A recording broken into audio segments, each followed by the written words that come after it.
Hello, everybody, and welcome to the Fortress Comic News, episode 401.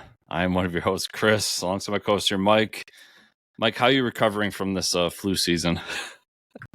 Well, I know it sounds like you're getting off of the cold, and I actually am getting off food poisoning, so it's going to be a rough one today, folks. Yeah, it's funny because Wednesday, the day episode 400 came out, Mm-hmm. I had to call in sick to work. So I was literally in bed, like in and out of NyQuil comas. Yeah. And I was like, oh yeah, I should post about 400. More NyQuil. You're just like lucid. Like, is this a dream? Is this reality? It's amazing there wasn't some like terrible thing that was said because I barely remember posting about it, but we got out of it without a scandal. Yeah, I'm lucky that it was food poisoning and not like getting a fever or something because I don't want to ruin, the holidays for everybody. But Yeah. I definitely ate some bad sashimi the other day, and we had some plans to go to Korean barbecue, which is all you can eat, with some friends. So I kind of sat there like picking at my rice while everybody pigged out. I was like, this is not like me at all because I usually eat there until I hate myself. I'm like, yeah, I must not. They're like, wow, Mike must not really feel good because he hasn't touched anything. I'm like, yeah. Yeah, I was telling you before, but I took the missus to this new Japanese restaurant that opened up. And so I met the owner during my day job, and was just like, yeah, and he got me because it's reservations basically. If you just show up, he's like, dude, especially on the weekends, you could be waiting 2 hours for a table. So he got me a reservation. Good to know people, Mike. Yeah, it is. And this has got an end. Yeah. And we went there. It was really fucking nice. Like it was an all you can eat thing. You order what you want. It's sushi. A lot of like fancy Chinese food is how I put it. Because like they had General Tso, but when you saw it, it's like it's not what you're getting. It was like upscale General Tso. Yeah. Yeah. And there was little robots that were serving some of the people that had like cat faces on it. So it's a Japanese place. Of course, it has cat robots. Yeah. Why not? And then it had the thing where the guy walks around with a sword of meat. Oh shit! Really? And will like cut some off for you. It wasn't as nice as like the Brazilian steakhouse ones. Yeah, but still, but it was still like little pieces of like want some teriyaki chicken or something like that. That's cool. So it was really cool. Yeah, it was a nice experience. I recommend it if anybody out there's in the area. And I won't tell you what area. If you're in the area and you find some sushi food, I want to impress a young lady or something like that. Good times. That's awesome. Yeah. I thought you were going to say they came out with like a samurai sword and cut the meat because that would have been that would have been phenomenal. That would have been just taken to I'm watching that. I'm watching that new sitcom series, St. Dennis Medical. I don't know. If it's really fucking funny. It's like Parks and Rec, but they work at a hospital. And the main, like, the president of the hospital is the actress that... Did you ever watch Goldbergs? No. Okay. Well, it's the mom from Goldberg. She's really funny. Okay, I know what you're talking about. Yeah. And this is the Christmas episode. And this dude comes in dressed like Santa because he proposed to his girlfriend, so he, like, puts the engagement ring on his dick, and it gets stuck. It's so, like...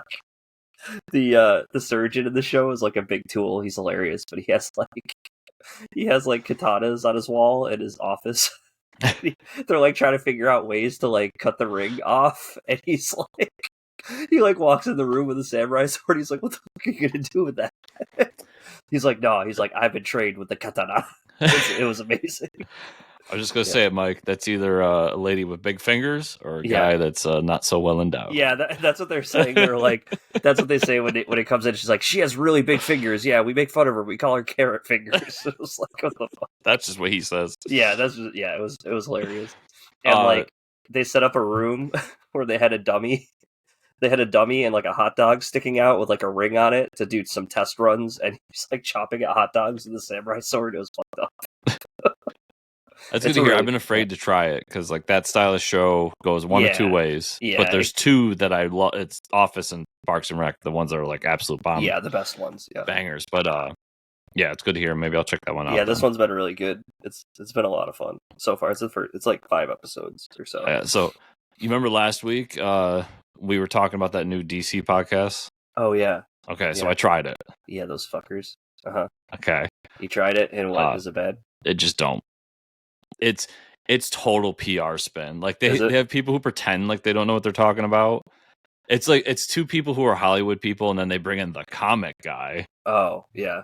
And the comic guy, like, dude, it's real quick conversations. They will never. I was listening to it, and I'm like, not that they have anything negative to say right now, because they're talking about like Creature Commandos and shit. Right. But I'm just like, you will never say a negative thing about any of these products. No, of course not. It was very, even though it's unscripted, it's very like PR it's scripted, very man. scripted. Yeah, they're reading off. Yeah, it was. Yeah, I think it's one you could skip. Yeah. I honestly, and over this past year, people could see I'm not as big of a fanboy as people think I am.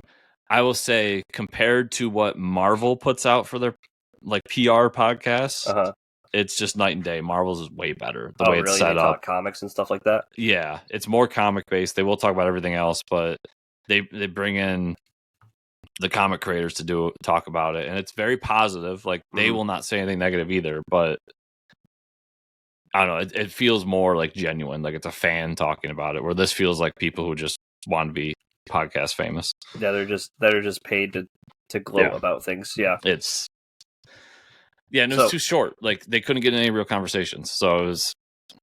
Yeah, it was literally just like Creature Commandos. How great is it? And I'm like, okay, it is great. But okay, see you next episode. It is great, but I mean, it is great. Yeah, yeah. That's funny because it's like you just if you're already listening to our podcast, just don't even worry about it. You know, stay here. Yeah, we got you. Don't worry. We'll take care of you for all your. Speaking of Creature Commandos, I watched episode 4 this morning. Did you watch it? Yeah. I'm liking the show more and more with each episode. This one, the episode about Weasel was fucking sad. We get his origin, like we talked about, each character kind of gets their own origin story. In every episode, we find out Weasel didn't actually kill 8 children. It was a misunderstanding where he was trying to get them out of a burning building, and they all die, which is really fucked up. Yeah. And it's a really messed up. Like I thought when we saw the Weasel like origin story that it would be this really fucked up. Like I'm sure they were going to avoid the actual killing of children because that might not go over too well. Right. But I thought it'd be like this really fucked up thing, and then it like completely turns its head on itself, and it's like, no, it's a misunderstanding. Like he's this creature that just wanted to have. He's basically a lonely person who wanted to have friends. Yeah, he was just hanging out with the kids. Yeah, and like, they weren't doing very smart things, but that's what kids do. I could tell you a few stories of things similar to what happened in that episode that I came out of and didn't die, thankfully. Yeah. Right. Yeah, we've all been there. I love the episode though, and I like the A block story where it kind of twists the whole show on its head as well. Yeah, they have to kill the princess now or whatever, but I do like the. There was a lot of Frankenstein in this episode, which is great. Yeah, I'm really interested to see that team up between him and Rick Flag Sr. Yeah, that was funny because David Harbour is doing a great job with the voice acting on that character, though. Yeah, and I love like. We talked about how when they introduced Frankenstein, it was very one note. Like and he still has a singular mission, but I like the layers they're adding slowly on top of him to make him more of a fleshed out character. Yeah, that was pretty good. I would love to see him in live action, like David Harbour playing him. So hopefully, I do feel like a lot of the voice actors, when you look at them, it is made to bring these to live action if they want to, because Harbour could easily pull off that look. Maybe it won't be his head won't be as much of a triangle because it's not Harbour, like it's not going to look just like the animation, but it'll still look pretty good.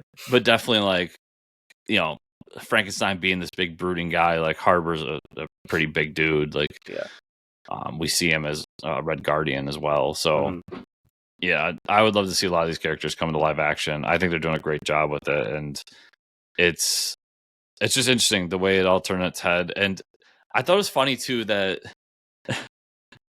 they're so willing to trust Cersei, like right off the bat. Yeah, like I get she showed you what's like there's an apocalypse coming, but I don't know, you don't question that a little bit, right? Yeah, Amanda Waller's like, "Well, I saw it. It's got to be real." Yeah, yeah. There's definitely. I don't think it's as cut and dry as they think. Also, we saw the the character from Peacemaker coming back. The guy with the cane shows up. Oh, that's right. Yeah. Yeah. So we got to see him from the show showing up. So that was cool with the actor actually voicing him. So. And I did like the whole sequence of the premonition where they showed like this princess killing, like, you know, they had Superman and Batman on pikes. Everybody and dead. like, yeah, that was pretty cool. Definitely well worth your time. And we do know that they're setting her up to be like the villain, I guess. Cersei? Yeah, that's what I've heard for like the DCU. She'll be like the first big villain. So that makes sense. That'll work. Yeah. Yeah, which is cool. I think her character and the actress that plays her is it's the girl from The Witcher. She plays the witch in The Witcher. The one that starts off ugly and then like becomes pretty from like the ritual she does. She was like the Kalatra? The second main character in The Witcher. Did you watch The Witcher? No. Oh, okay. Then yeah, that's what I know her from. Yeah, she's been in some other stuff, but there's The Witcher. Oh, she's Yennefer. Yeah, Yennefer. That's the character. Yeah. Okay, yeah, I know her. Yep. Yeah, so she could easily, she's a big enough name to be like the main villain in a live action for sure. Yeah, and she's got a built physique for, or she can. I mean, there's some pictures of her very skinny. She already played an evil witch, kind of. She was a Yennefer, so yeah, she has experience doing that. Which I think, did you see Yennefer might be the big bad for Witcher 4? Oh, really? Yeah, or the big bad, the main character for Witcher 4. Sorry. Oh, that's cool. Yeah, that's awesome. That's a series I need to get into. Yeah, I'm not really that into it, and I just think I would really like it if I tried it more. I watched the show. I like the show. I never played the games. I watched the show up until Henry Cavill left, and then I was uninterested. Yeah, makes sense. Yeah. What If is out already. Yeah, so when everybody's listening to this, it'll be like 4 episodes in, because it's going to be coming out an episode every day. We're on episode 1, so I only got to watch episode 1 today. Mm-hmm. But Mike, it starts off with a bang, because it's Avengers Mech Assault. Oh shit, that's awesome. So it's a little bit different, so because it's like the current Avengers squad. Like you got Sam Wilson, Moon Knight's in there, so on and so forth. And the whole premise is they have to make these mechs to fight this creature that the Hulk creates. It's that whole like Hulk has different personalities thing. One of it like jumps out, becomes this giant kaiju Hulk thing. That's cool. And creates little mini kaiju Hulks. And the original Avengers die fighting that. And now that thing is back. And then throughout the episode, like Bruce has to go back. He gets inside of a nuclear gamma bomb and turns himself into essentially Godzilla. That's awesome. That sounds amazing. And at one point, all the Avengers have to like form together into like an Ultron Avengers. Dude, it's the most Mike thing I've ever watched, and it was a great way to start the episode. Yeah, I'm mad. I had a list of like one-liners from the episode I really liked. Oh, really? But one of them was Sam Wilson saying, "It's time that we open up a 6-pack of whoop ass." That's amazing. So, oh man, yeah, the What If has been some of the best Marvel stuff for 3 years now, so it doesn't surprise me. And I'll definitely talk about the season as a whole when we come back in the new year. But I think this first episode is very strong. It was like 30-minute episodes. Yeah, 30-minute cartoons. It was great. That's awesome. I look forward to see where they're going with it, and it's gonna be funny because they usually all tie into one big thing at the end. And I'll be interested to see if they actually bring the mechs into like the big tie-in at the end. Yeah, I might have to watch the season just for that. Yeah, that's awesome. With that, let's get into the movie news. So we were really excited at first for the first He-Man casting announcement we had with it was Man at Arms by Idris Elba. Now we've gotten some interesting Masters of the Universe live action casting news. The first one being a big disappointment to me. If you I don't know. Jared Leto's playing Skeletor. We'll just start with that. I don't know. So to me, he's probably going to all be CGI. I would have to guess. It could be practical. Yeah. It would be. I don't know. It would take a lot to like justify that. So here's my thing, because like you had Mark Hamill playing Joker. You had Jared Leto playing Joker. You had Mark Hamill doing Skeletor. Now you have Jared Leto doing Skeletor. I didn't like Jared Leto's Joker. I don't think I'm going to like his Skeletor. I don't think he's going to do the voice everybody wants. Like, yeah, you can't do Skeletor without the ridiculous voice, right? So right off the bat, I'm like, I felt like from day one they should have hired a prominent voice actor and just CGI'd him. Yeah, right. Like Mark Hamill, that would work. Like having two things here. Having Jared Leto says to me that it's going to be practical. Yeah, because Jared Leto's an actor. Yeah, right. Two, we're going to get Skeletor's origin story in this, 100%, because they're going to want Jared Leto outside of the makeup. Yeah. So, and he's I gonna don't want that. Yeah. Much like the Joker, I don't want Skeletor's origin story. Right. Yeah. It maybe has been done before. I'm not a big He-Man fan. We don't need to. The fact is, we don't need to focus like with Jared Leto as Skeletor. I feel like we're going to be focusing on him a lot. We don't need to be doing that. Yeah, and I was just going through Jared Leto's like IMDb, and I know like he's been in a lot of great movies, and I know he's. It's even funny because as I'm looking through it, like there's star rankings to it, and he doesn't have a movie starred over 7.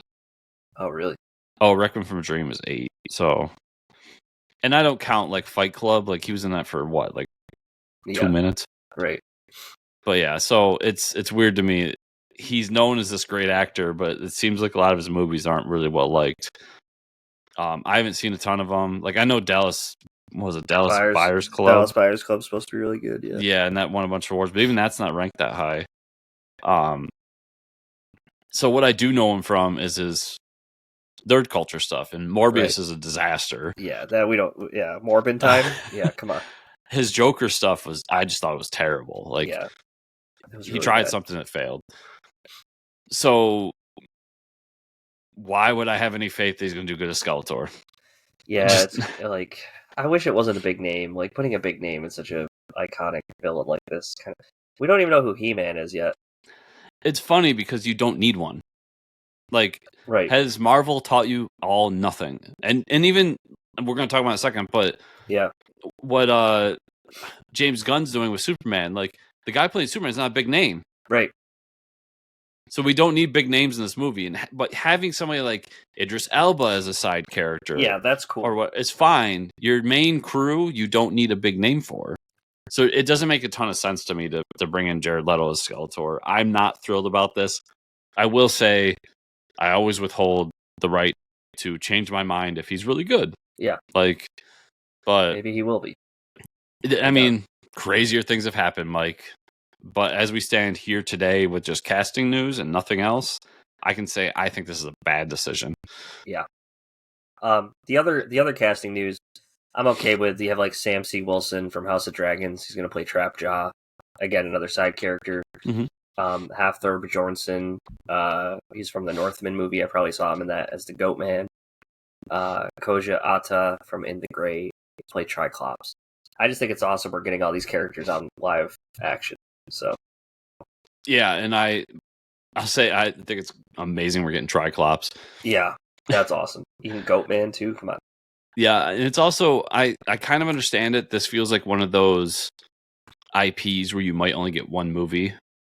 Yeah, but I would say, as from the outside looking in, having no skin in the game, I almost think having Skeletor in it would be a detriment to this movie right now. Like, why not start off with a villain like Triclops? Yeah, right. And bring Skeletor in for movie 2.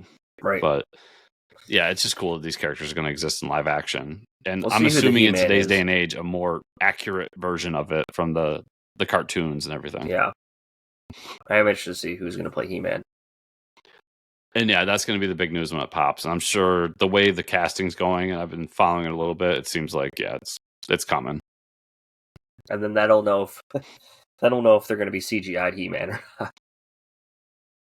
Well, that's going to be interesting because when they did Captain America, they CGI'd like young little Captain America. Yeah, that's true.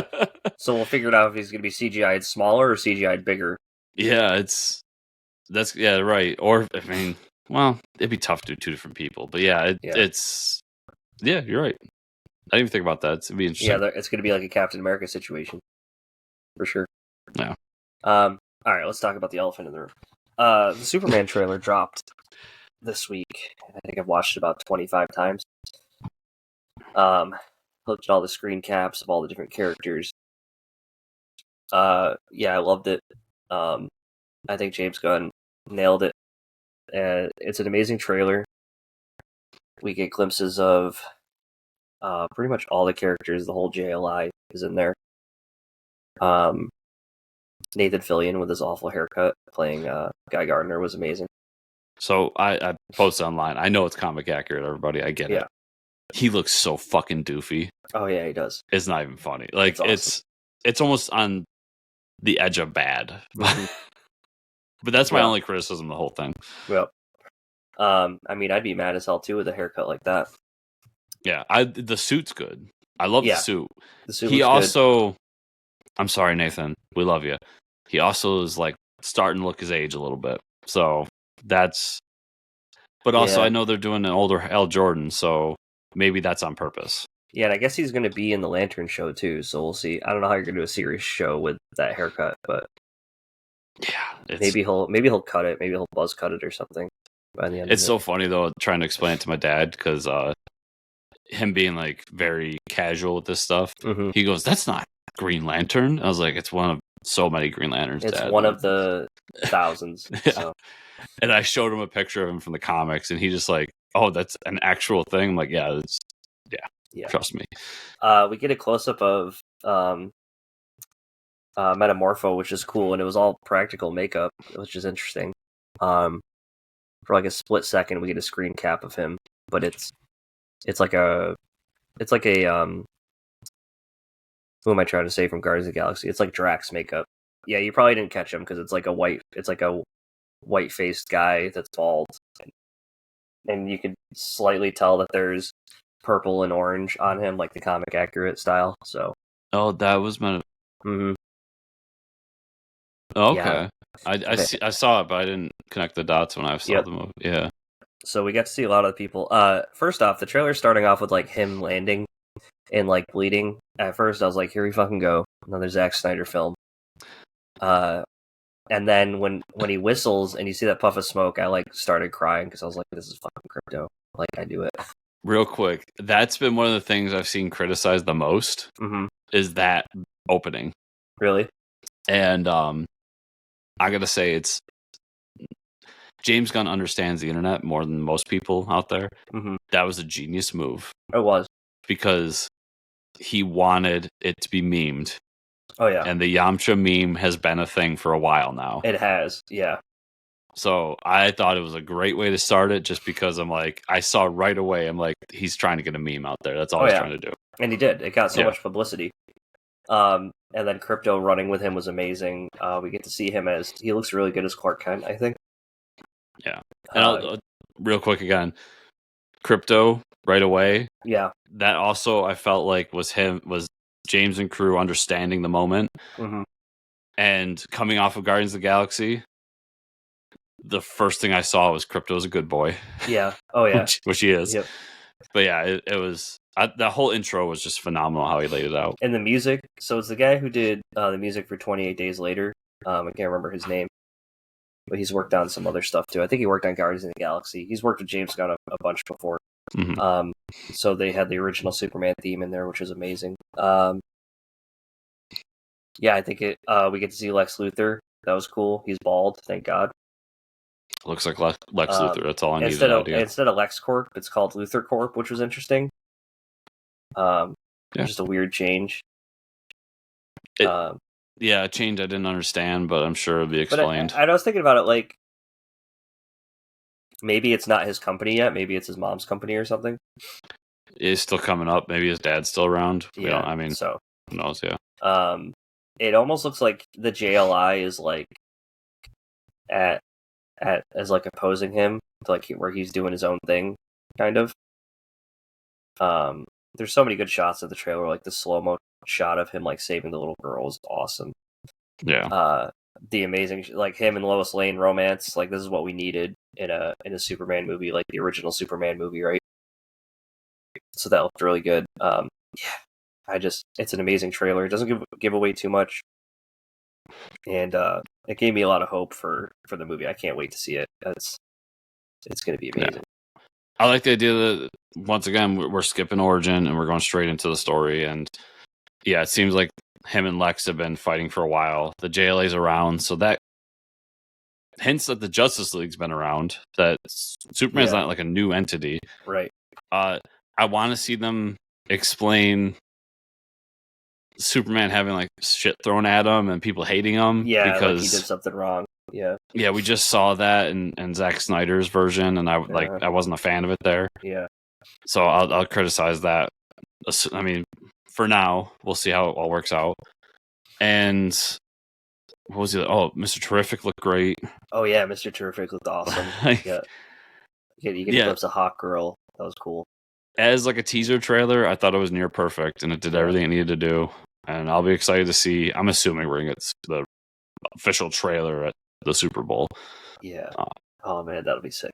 I can't wait for that. But yeah, DC Films, coming out with a bang right off the bat. Great show, great teaser trailer to start off. Yeah, it looks like it's going to be fun and have heart, which is what you want with the Superman movie. So yeah, I think next year is going to be big for comic book movies once again. Like it's been a bit of a lull. Stuff's been okay or good, and it looks like we're getting back into the greatness of what these movies can be. And I have a lot of faith in it and a lot of hope for it. So I'm excited. Yeah, and David Corenswet, or whatever his name is, he looks great. I think again, you got a no-name, not a big name actor in there, and he's doing a great job. So James Gunn, I'm gonna follow him, man. He knows what's up. Yeah, the man knows how to make. Chris and I saw a movie recently called Lord of the Rings: The War for Rohirrim. Animated movie came out at the theaters, and I really liked it. I thought it was done really well. What did you think, as not like a big Lord of the Rings fan? I was the same. Like I thought. First of all, this is WB testing the waters for big budget animated movies. Because this definitely, you can tell from start to finish the money that was put into it, which is more than what Crisis on Infinite Earths got or Watchmen or whatever. Yeah, for sure. So I thought the animation was phenomenal. It definitely had more of an anime style, but you could tell it was within that WB umbrella, like how it was done. Yeah, I like the story. It was a much more compact, kind of simple. Yeah, like a campfire story is how they describe it. Yeah, so it was simple, not even really a big fantasy story, because it wasn't like there was a ton of magic, but we did get like orcs and different things inside that world. I like that it takes a simple part of the Lord of the Rings mythos and like tells the backstory.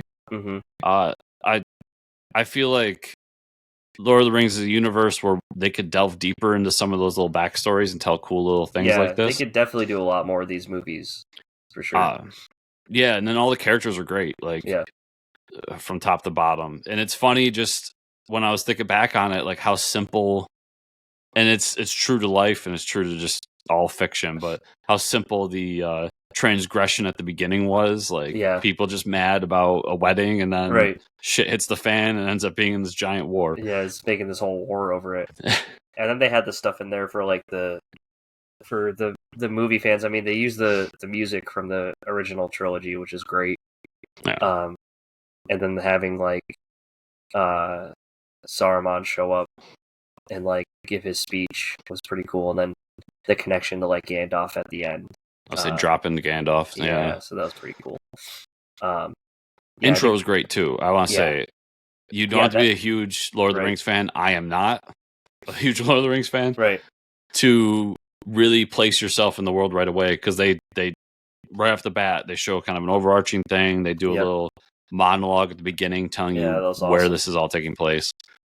And the way it ends, I feel like there's definitely more to come, assuming this does well. Because they drop Gandalf's name at the end, and it's not like all the characters are dead. The main character is still around, and she definitely has more adventures to come. And I hope it does well, because I'd like to see more of this, not just in Lord of the Rings, but for other IP that they own. I thought it was a really good idea. because I thought they could. I mean, they're rebooting Harry Potter here soon. They could do this kind of stuff for Harry Potter. Yeah, they could. And they could even do it a little bit more big budgety for some of the DC film stuff too in the future. Like, I hope people came out to see this because it is really well done, and I thought it was one of the better things of the year that's come out. Oh yeah, for sure. Yeah, it was a really good movie overall, and they definitely put a little time and effort into it. Yeah. And I saw like Peter Jackson's involved with it too. Like it actually does connect to his stuff. Yeah. Oh, that's cool. That's awesome. Yeah, there's a lot of behind the scenes video where he's actually like kind of running the train a little bit. Like other people are creating this, but he's. It seems like he's taking ownership over Lord of the Rings and like the movie space. That's awesome. Yeah. I really enjoyed it. All right, let's get into the comic news. Here we go. A lot of comic news. I'm surprised. Yeah, quite a bit. Marvel announced after the 8 Deaths of Spider-Man story arc that Amazing Spider-Man will relaunch with a new #1. The series will continue to be written by Joe Kelly, with art by John Romita Jr. So we're getting a reboot, as typical Marvel fashion. The new Amazing Spider-Man will deliver classic Spidey storytelling with bold new horizons for Spider-Man. His supporting cast, including the recently redeemed Norman Osborn and Peter's new girlfriend Shay, and the greatest supervillains in all pop culture. This new run finds Peter without a job, looking for gainful employment, but his job search is interrupted by a rampaging Rhino, who is but the tip of the sinister iceberg. What major Spider-Man villain is working behind the scenes, weaponizing other Spider villains, including one we haven't seen in over 7 years? Oh my god. Also, what is the Green Goblin-free Norman Osborn up to these days? Yeah, so getting a reboot of Amazing Spider-Man. Doesn't shock me too much. No, yeah, it sounds like typical Spider-Man stuff. So, I mean, yeah, you got a new creative team jumping on board. You're gonna give it a new #1. Like that's what Marvel does. Love it, hate it, whatever. That's just how it is. It's not gonna get me to jump on Amazing Spider-Man, but I know a lot of Spider-Man fans are excited. They're enjoying this 8 Deaths of Spider-Man thing going on, and the idea of Joe Kelly taking it over seems to be interesting to a lot of them. So good on them. That's cool. Yeah, if they're excited about it. And fucking John Romita Jr. just chugging along that Spider-Man bandwagon, dude, man. He's doing it. Good for him. He's still I love the dude, but damn, I'd love to see you do something I want to read. Yeah, they must be paying him pretty well. Marvel announced the third and allegedly final series in Deadpool Kills series titled Deadpool Kills the Marvel Universe One Last Time. That's amazing. From writer Cullen Bunn and artist Dalibor Talajic. The trilogy concludes. First, Deadpool killed every hero in the Marvel Universe. Then he killed every hero in another Marvel Universe. Well, now he's back. And this time, slaughtering his way through Earth's mightiest heroes won't be enough. He's going after the worst of the worst, a whole multiverse of Marvel's greatest gone bad. Get ready for the world-breaking Hulks, Werewolf Captain Americas, and some all-new twisted takes. The classic universe slaughtering team of Cullen Bunn and Dalibor Talajic are back to kill everyone one more time. That's awesome. Good for Cullen Bunn. I mean, get that money. Yeah, for real. I think it's really cool that we're getting like the evil versions of the heroes. I was wondering when I saw this what the twist was going to be, because I'm like, you can't just do it again, right? Like, yeah, I know. I mean, you can, because Deadpool fans are dumb and they'll buy anything. Yeah, I say that knowing that I'm a dumb Daredevil and Cap fan. I will buy anything. Right. But I wanted to see a twist. Like, give these fans, these people who love Deadpool and have loved this series, something different. And yeah, the idea of like werewolf Captain Americas and like these different like sinister versions of our heroes. Yeah. That's different enough to do it. I think that's pretty cool. I want to see him fighting Werewolf Cap. That'd be cool. I mean, someone sent me the page, but I'm not going to buy the shit. We'll just have Colin on the show to tell you about it. We would definitely have Colin on to talk about it next year. Yeah. Not to be outdone by DC, Marvel announced a new crossover series titled Godzilla versus the Avengers, I'm guessing? Just Godzilla versus, period. Oh really? Yeah. It's just Godzilla versus? You'll see why if you keep reading. Yeah. The series will see Godzilla go against some of Marvel's biggest characters across different eras, starting with Godzilla versus Fantastic Four from writer Ryan North and artist John Romita Jr. There you go. He's doing something else. This is pretty awesome. In Godzilla vs. Fantastic Four #1, witness a threat never before seen as King Ghidorah descends upon Earth with the power cosmic as Galactus' new herald. Oh, fuck. Can the Fantastic Four stop him from restoring New York along with all the rest of the planet? It's a city-smashing spectacular as Godzilla, with the help of Silver Surfer, joins forces to stop the world from certain annihilation. A must-have for Marvel and Godzilla fans alike. Damn, that cover is amazing, too. What the fuck? Yeah, the original preview image is fucking phenomenal, too. Yeah. So, yeah, it's Godzilla versus, like, ... because they're going to do... Sorry, I just pulled up the article from the original. I want to make sure I get this right. They got to give a bunch of context I don't fucking need. Oh, so it's going to be Godzilla vs. Fantastic Four, Godzilla vs. Hulk, Godzilla vs. Spider-Man, Godzilla vs. X-Men, Godzilla vs. Thor. Wow. So they were like, yeah, we could do better than just versus the Justice League. We'll have each book. Oh, and I like doing it through different eras because Godzilla vs. Fantastic Four, let's do it back in the 70s or whatever. Cool. Yeah, that's a good idea. And kind of like Marvel did a while back when they did the...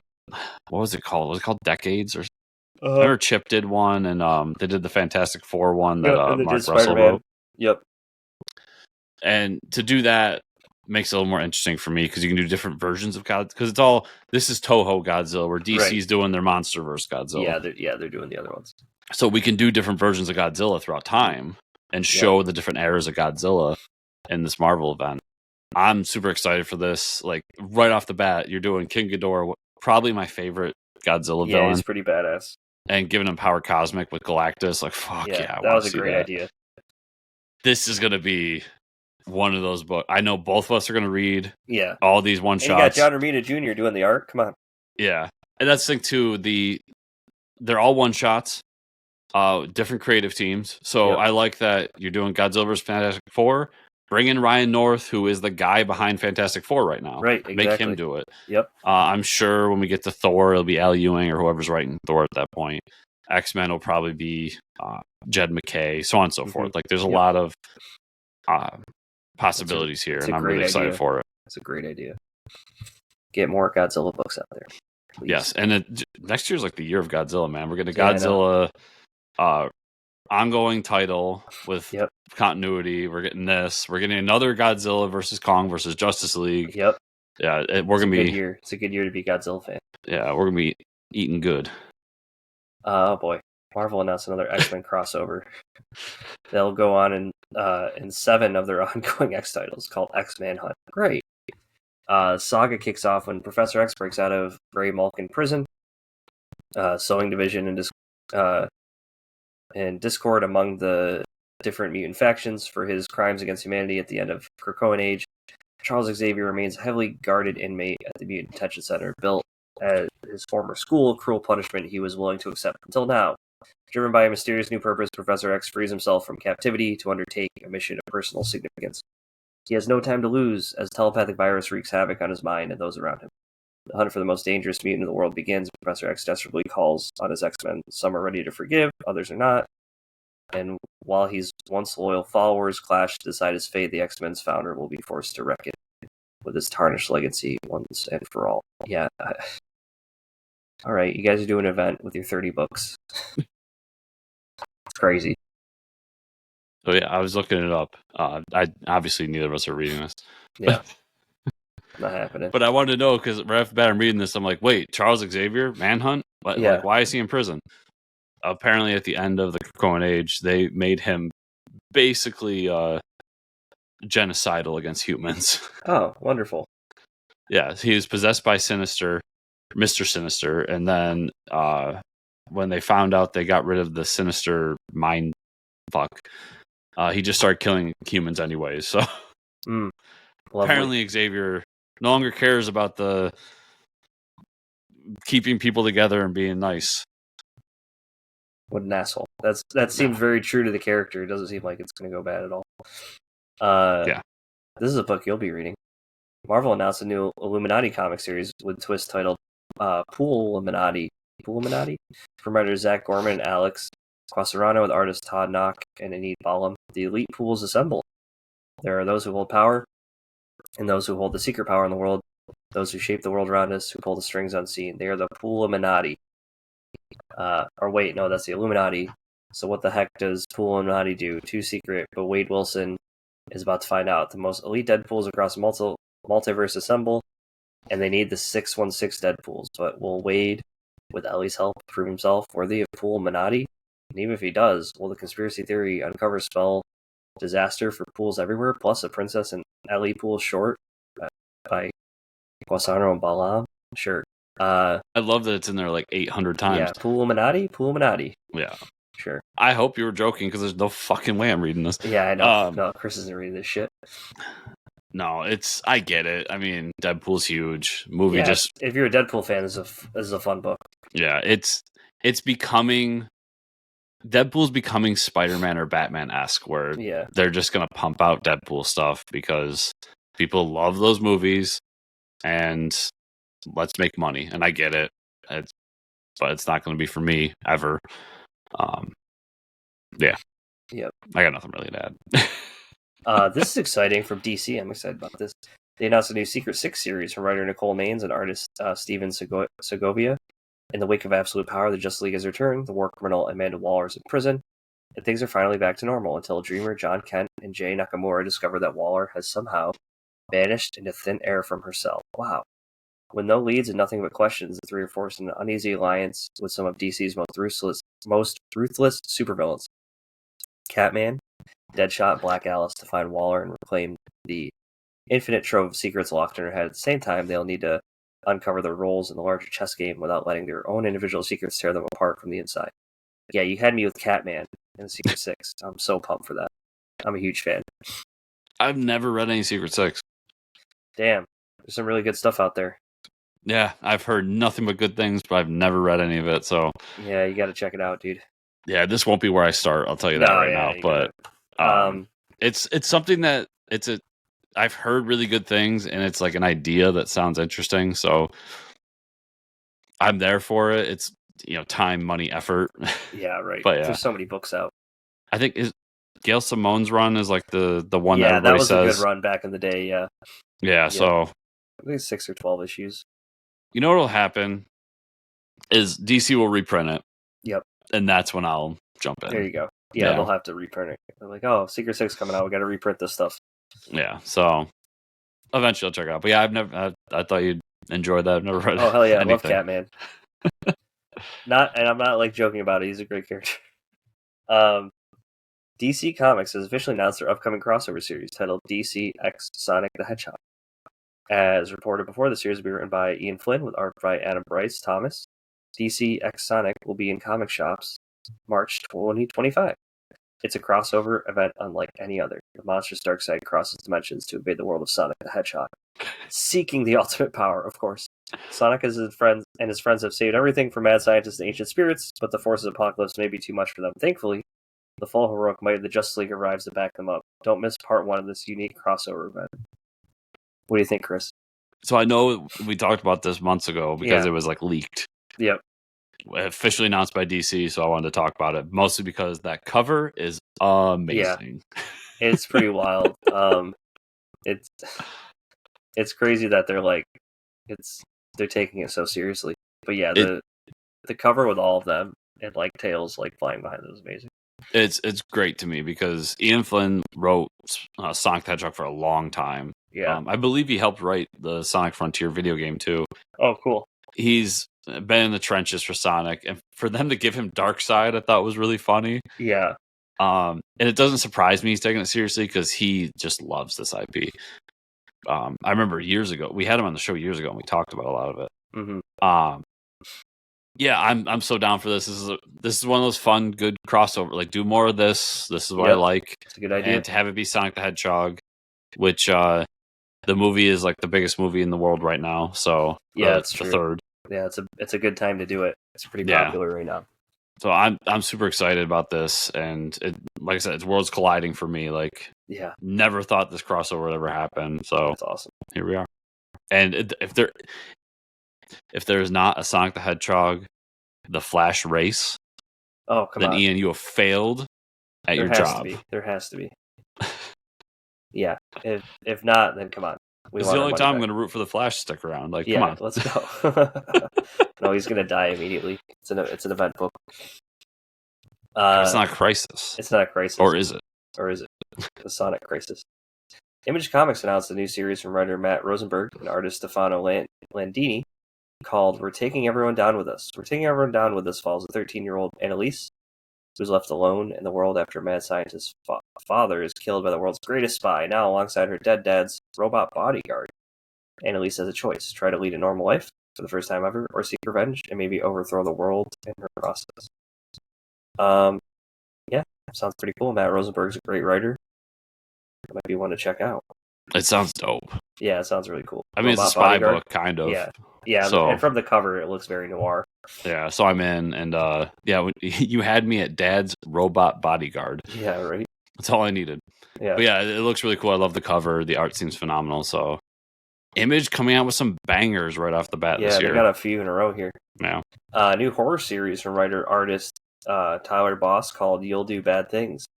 In this book, it's been 10 years since the release of He Came With a Smile, the true crime smash hit that chronicled the brutal murders committed by the nursery rhyme killer, but in the decades since its release, its author, Seth Holmes, hasn't produced another title. He wants to write a story with a happy ending, but every time his fingers clack across the keyboard, it always ends with the character's death. Worse yet, these tales of blood and barbarity that flow so freely from Seth's mind are starting to happen in real life. That's cool. These, like, crime... I don't know how to describe it, like these crime chronicle, like serial killer books aren't really up my alley, but that's cool. They usually are more up mine, but I get like... I feel like this one's been done a few times. I'm trying to think of the video game that did this. Alan Wake? Alan Wake. Yeah. There's also a book recently. There was a book not too long ago, like last year, that was about the same thing. Yeah, so yeah, I want to see more, but it sounds interesting. But it's also Tyler Boss is the artist for Something Is Killing the Children, I believe. Mm-hmm. Very popular. So I know it's weird that he would want to do the art for maybe that book's over. I don't know. I don't follow that book, but I know it's a smash hit. So if that book's still going on, it'd be weird that he wanted to jump over to his own thing, unless this was a side project that he's already got done, maybe. Image is doing a new anthology series from writer Denise Camp and artist Eric Zawadzki called Assorted Crisis Events. Okay, so if you want your crisis events, you got them right here.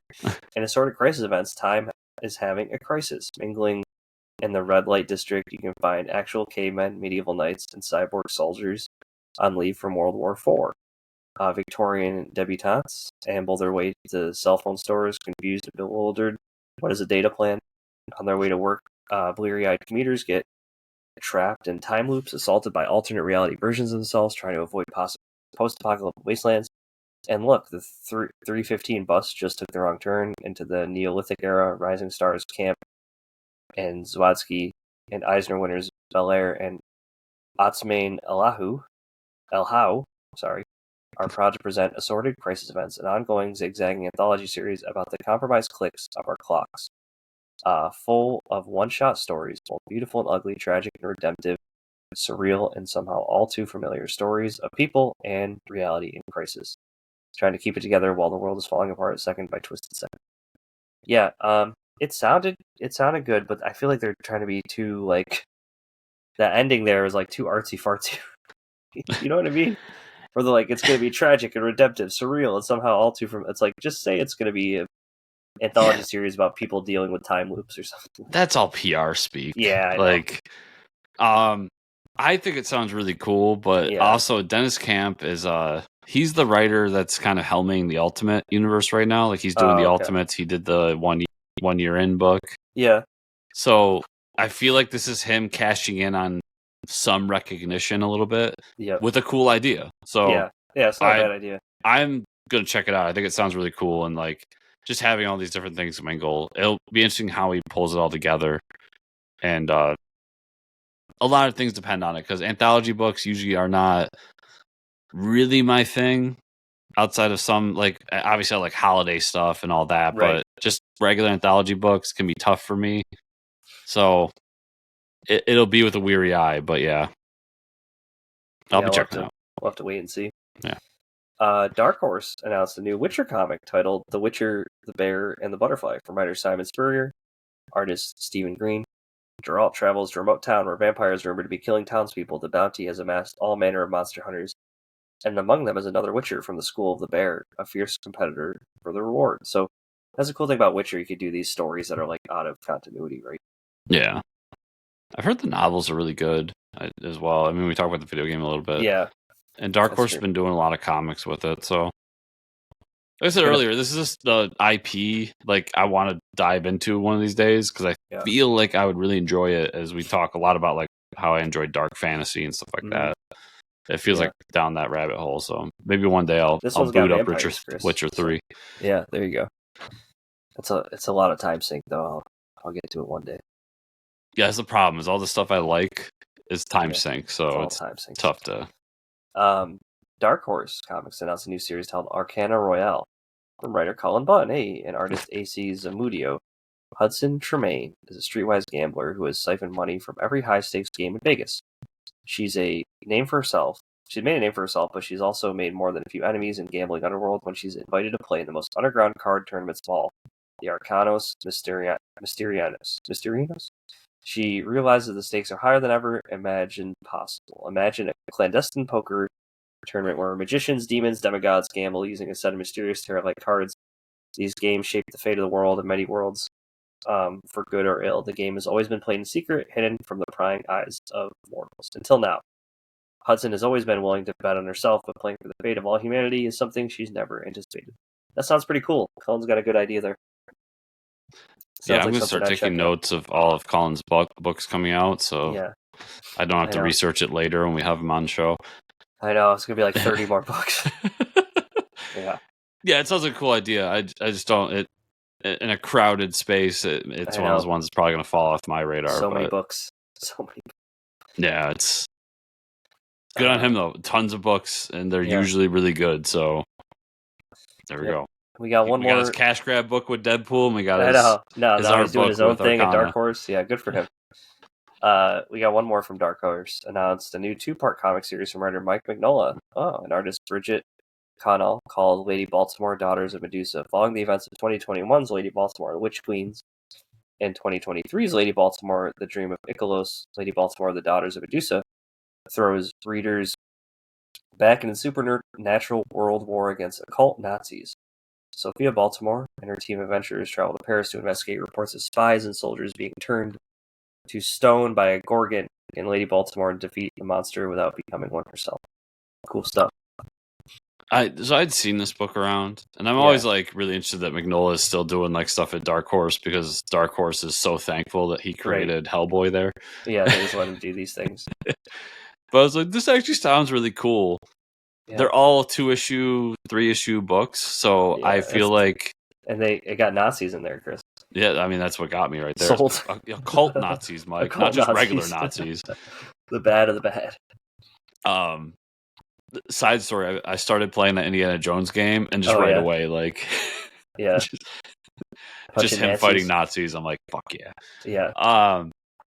Yeah, it sounds something cool, like, it's a really cool book, so I want to see how it's collected. Or if I got to just buy it digitally, maybe. But it sounds like something up my alley. So yeah, it sounds pretty interesting. Yeah. Because Hellboy is such like a intimidating thing just to get into. Dude, they're doing a Humble Bundle right now for Hellboy, and it's so much shit. Like, it's. I mean, listen, I love Humble Bundle, and I think it's like $38 for 15 or 20. Hellboy trades, but it doesn't even scratch the surface of Hellboy. No, there's a lot more. There's a lot more than just that. Okay, let's talk about what we read this week. I caught up on Batman Dark Pattern #1. You read? I thought it was a cool story with that new villain, the Wound Man. I thought that was really cool. Yeah, I was telling you last week. Like, I love that they found a way for him to have a villain they can't punch. Yeah, that was pretty cool. Yeah, that was really interesting. I read. I'm still reading Berserk, the manga. I'm on volume 7. So that's been really good. Again, Berserk is just awesome. I read, because we had Jim Zub on the show, I read Skull Kickers Volume 1, first 5 issues. It's a fun sword and sorcery book with a dwarf and a warrior. A lot of funny action. There's not too much there. It's just a lot of tongue-in-cheek stuff. That's one I wanted to check out. I never did. Yeah, it's a quick read. And then I'm caught up on...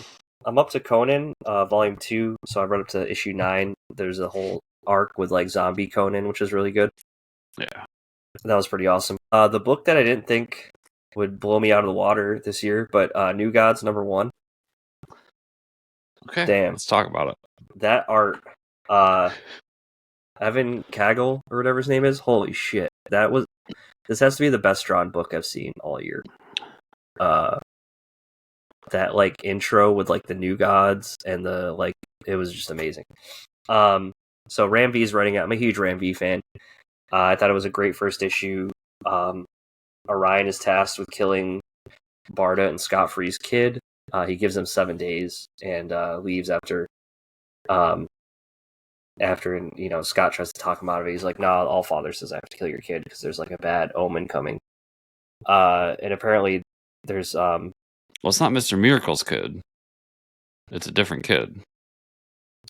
Right, yeah. No, but then the end of the issue, it doesn't end up being his child. Yeah.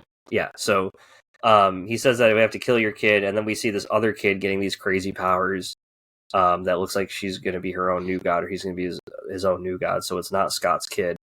But we also hear that more bad stuff is going to be coming now that Darkseid is missing. So I think it was setting up a lot of good stuff. I'm a huge New Gods fan, so I thought this was a solid first issue overall. So as somebody that's kind of indifferent to Ram V, and mostly because he just hasn't written anything that's popped out to me. Right? Yeah. I know that Swamp Thing for you was really like good. A big. Yep. And somebody that's not a New Gods fan but always tries New Gods stuff. Yeah. I thought at first I'm reading the first, like, probably 6 pages, and I'm just like, fuck, it's the usual, like, New Gods, Eternals, like, we got to try way too hard to make this epic shit. Yeah, Metron talking to All Father, here we go. Yeah, and I'm just like, okay. And then immediately it jumps in the story arc, and I'm like, oh, this is fun. Like, this is good. I like the character build here. I like some of the, like, things I didn't know about some of the characters are in there. Mm-hmm. The story's much more simple and than grand and, like, universe spanning. I thought it was a really good first issue. Yeah, I think it was solid. This is how you do it. You like ground the story, right? You don't just leave it in the cosmos with these big dudes talking. Yeah, and I believe it's like a 6-issue series, which is perfect. Like, don't try to overdo it. But yeah. I really liked it. I'm gonna keep reading it. Yeah, he does a good job on handling the characters, but doing his own thing with it. Dark Knights of Steel, All Winter #6 is the last issue, sadly. The big fight happens. Dr. Freeze is defeated, Color is brought back to the world. Slade's kids get brought back and saved, and then he mentions Bruce should be ruling the kingdom after, so everybody gets their happy ending, and maybe Bruce gets to rule this kingdom by himself. I get the feeling that they were trying to set up that Alec would rule the kingdom when it was all said and done. Oh, maybe, yeah, one of them. So yeah, I'd like to see more of this, though. I mean, more stories about this universe. I love it. I enjoyed it. Not as much as the original series, and I will be more than happy to go back to Tom Taylor doing, like, the original cast. I think it's this was more of like a sword and sorcery book. It wasn't really that epic as what Tom Taylor did. This had more of a, like, Viking adventure feel to it. Yeah, like, it's good. Yeah, the other book I liked way more. So I'll be happy to go back to that. But all in all, it was a really fun, like, side story for me, and I can see where it's going to, cut in with the next book, especially with what they did for the first couple issues with the Aquaman story and how that's going to build up. So, Batman Superman World's Finest 34. We got a fun issue with Crypto and Bat-Hound helping save the crew against some aliens and gets Batman and Superman out of capture. So that was a fun World's Finest book. I get to it. Okay, it was fun. Yeah. Batman Santa Claus Silent Night Returns #4. I got to that one. Yeah, I fucking love this book. The group's all together now. they breach the castle of the night and have like the last big battle with everybody. And then they find the Flash is still in the castle, but he's drained and preserved in amber. So we're gonna have to figure that out in the next issue. Yeah, I thought all in all is a good issue. I mean, obviously they're coming to a conclusion on Christmas Day. Yeah, exactly. The big battle's happening, so that's all. You really just read this book for the character interactions with Santa Claus. I like Robot Man doing the none shall pass. Yeah, going back to our Lord of the Rings talk. That was cool. Just all in all, it was a great issue. Santa, this has been a fun series. talking about Robot Man writing him a letter. Yeah, that he wants an axe. Yeah, that was pretty awesome. He's like, "Well, I meant a guitar." He's like, "Well, this is all right." This is it's a really fun book. I love this book. Yeah. Absolute Batman number 3. So you got Batman and Alfred are kind of working together now. Alfred gives him this whole idea of nice. If he steps down for a lot of money from Black Mask, he can become rich, Batman, which is what I thought we were kind of trying to avoid with this book. But I feel like there's a twist coming on that. Yeah. But so they give up, and if he gives up the mantle and gets the money, the thing that Black Mask does with the money, Alfred's group can track him.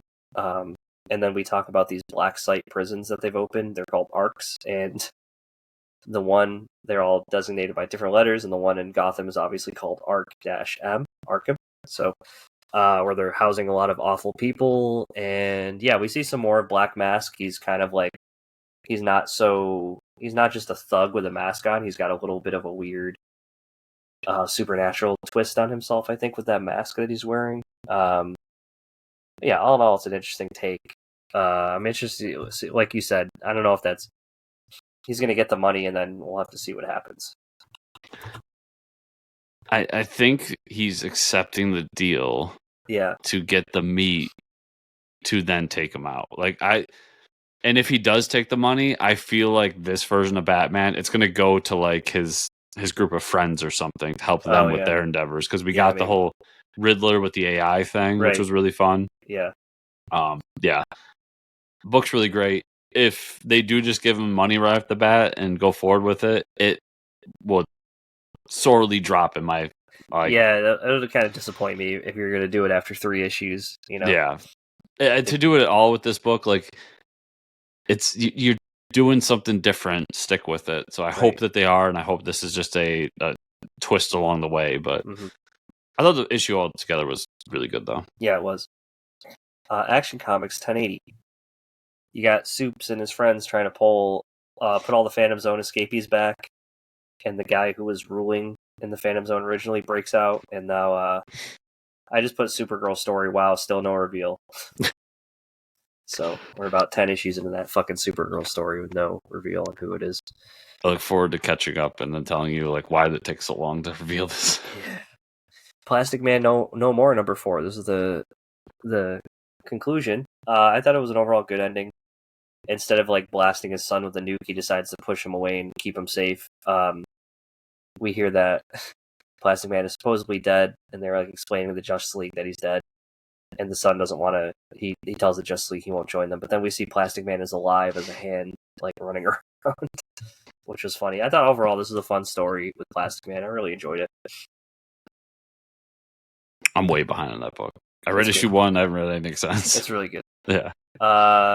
Question all along the Watchtower number 2. You got more stuff happening in the tower. It looks like they tried to make Batwoman look like she was responsible for releasing this cat. I love that Animal Man just has a room full of different animals on the Watchtower for some reason.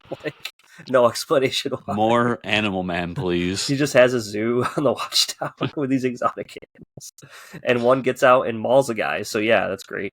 Eradicator shows up, but he's not at full power, and they end up beating him. Something is definitely hacking into the tower and about to open the Phantom Zone. So something's going on. These villains are coming back, and they're still trying to investigate it. But I think seeing all these characters is great. Yeah, it's got great noir moments in it. Yeah, I love seeing the Eradicator back. He's going for a Green Lantern ring, which was weird. Yeah. What was the bullet tier? Yeah, that was cool. The They're like, she's so strong, and I'm like, really? What the fuck does she do? Yeah, like she's in this, and I'm like, holy shit. Yeah, there's a lot of good things here. I think it's been really fun 2 issues so far. So yeah, and then the last book I read, Challenges of the Unknown, #1, Chris Cantwell and Sean Izexty. Yeah, there's a bunch of anomalies after the whole invasion of the Justice Watchtower. The challengers are being tasked to look into it. Mr. Terrific is calling the shots, and so they bring this like rock back from Mars, and Superman. Superman helps them. Like, there's a DC character helping them out with each mission because they're not popular enough to hold a book on their own. Just say. And they bring this rock back from Mars. How long has it been since the Plastic Man book came out, Mike? A long time. And it seems that they infected the challengers, but it looks like Superman is possessed too. I thought it was a good first issue. I'm going to keep reading it, but yeah, all these anomalies are happening after Darkseid showed up, so I thought that was pretty cool. Yeah, I really love the first issue. I like the way they brought in the superheroes, not just, I mean, it's obviously a gimmick, but right. The way the story made it work made it not feel like a gimmick. Like, they actually had a reason to go with the challengers. I personally love these characters. I would love to see more of them, but yeah, I thought it was a really great first issue. And I would like it they gave them like their own suits. It's pretty. I love the explanation of why they got their own suits too. Yeah, that's true. But like, it's almost like Gatchaman, but like without the bird costumes. And I feel like for people out there like Mike that either don't like the challengers or never heard of them before, this is a great jumping on point for the characters. They do a great job of explaining the premise. They do a great job of showing you all the different characters in the challengers, and you get some characters you love along the way. Like Superman's big in this issue, and we'll get Batman, Wonder Woman, future one. Yep. So yeah, I'm going to keep up with it. It was a solid first issue. Was that all you had? Oh yeah, that's all I had. Oh, sorry. Yeah. We're both getting over sickness, people. I know. Give us a break. Things are a little slow. Yeah, but that's all I read. Space Ghost #8. Oh, nice. So we get Space Ghost background, like why he's Space Ghost, what happened to his family, all that kind of stuff, and who the big bad behind that was. And it seems like that's who the big bad is going to be for this next big arc. Yeah, it was really well done. It's kind of a prototypical superhero story where it's a big bad. The big bad defeats Space Ghost. We think Space Ghost is gone, but the book's called Space Ghost. He's not dead. Come on, he's got to be back. But it was a ton of fun. It was a great issue, and I like getting more into the background of the character. I think he's one that deserves more exploration of that. So nice. Yeah, more about that book next week. Hell yeah. Ultimate Spider-Man #12. The end of the first year of Ultimate Spider-Man. This issue is a 75% a Christmas party that Peter and May are putting on. Okay. And they bring all their family in, and you get some inter-family politics and everything with there. And then the rest of it is the continuation of them fighting the Sinister Six. So we find out that the Peter at this party isn't Peter. Okay. And we see little black goop coming off it, so everybody's going to think Venom. Yep. I'm sure that's what they're going for. We find out that Kraven the Hunter kidnapped kidnapped Spider-Man and Green Goblin, and now has them hostage. And we find this out because Gwen Stacy, who's married to Green Goblin, doesn't know where her husband is, calls Mary Jane, tries to figure it all out, and that's when we figure out the whole Peter Parker thing. So that's a fun issue. Great way to do a holiday issue. Like, it's a Christmas party, everyone's there. And yeah, it's been interesting 12 issues for Ultimate Spider-Man. I'll say that. Like, some of the issues are like zero Spider-Man this whole issue. That's true. So it's been interesting how he's pulled it off, but I've really enjoyed this first year, and we'll see what comes into next year with that. Nice. Arcbound #2 came out. Yep. And basically the main character that died at the end of the last issue didn't die, because he's been turned into a cyborg, which in this world, like, this corporation will turn people into cyborgs, and it's a whole thing.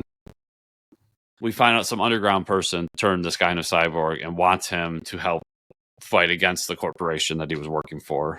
Okay. And it's a lot of backstory on what that corporation's doing, why these people are fighting against them, and then the limitations of being a cyborg and all that stuff.